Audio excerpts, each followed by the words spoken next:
आज कुछ लोग कह रहे हैं कि भारत को नेपाल बना देंगे, जो नेपाल में हुई ना वो भारत में करेंगे। तो मैं आज उन लोगों से इतना कहना चाहता हूं, सुन लो स्पष्ट मेरी बात को, कि तुम भारत को नेपाल कभी नहीं बना सकते हो। एक बार कोशिश करके देख लो। नेपाल में विद्रोह करने वाले बहुसंख्यक आबादी वाले लोग और नेपाल के मूल निवासी और सारे नेपाल की जनता थी।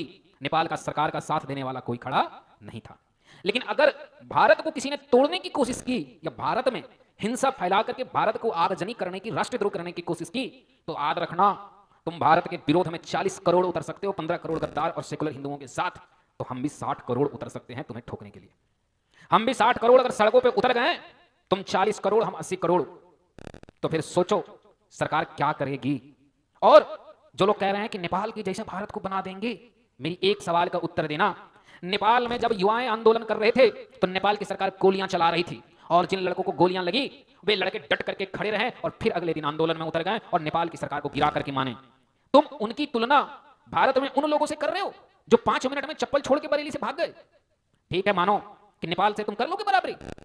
नेपाल में लगभग 20 लड़कों को गोलियां लगी और 20 के 20 टाका पट्टी करवा के फिर आंदोलन में पहुंच गए, और यहां 5 मिनट लाठी चार्ज हुई। अभी तक दोबारा कोई मौलाना का हिम्मत नहीं हुआ किसी देश विरोधी की आई लव मोहम्मद वाले की बरेली में उतर जाए। तुम नेपाल से तुलना कर रहे हो।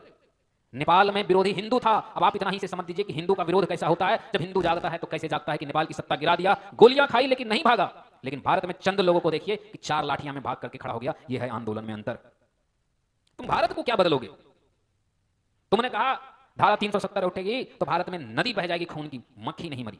तुमने कहा राम मंदिर बनी तो भारत में खून की नदियां बहेंगी। राम मंदिर बन गई और सरकार को आय भी आ रही है, वहां हजारों लोग जा रहे हैं। ताजमहल को पछाड़ करके भारत का सबसे ज्यादा टूरिज्म प्लेस वाला राम मंदिर बनने के कगार पर है। तुम अभी तक कुछ नहीं बिगाड़ पाए, एक मच्छर नहीं मार पाए। ये मत सोचना कि भारत को तुम नेपाल बना दोगे और यूपी में बैठा योगी तुम्हें छोड़ देगा। यहां 3 लोग, यूपी में योगी, दिल्ली में अमित शाह और अंतर्राष्ट्रीय स्तर पर मोदी और एस जयशंकर काफी है निपटाने के लिए। मैं इस बात को नहीं कहूंगा कि तुम कोशिश ना करो, मैं तो कह रहा हूं करके देख लो। एक बार करके देख लो, भारत को नेपाल बनाने की कोशिश कर लो। जो लोग कह रहे हैं हम भारत को नेपाल बनाना चाहते हैं, बड़ा सुंदर निवेदन है, एक बार कोशिश करो। बिना कोशिश की हार मत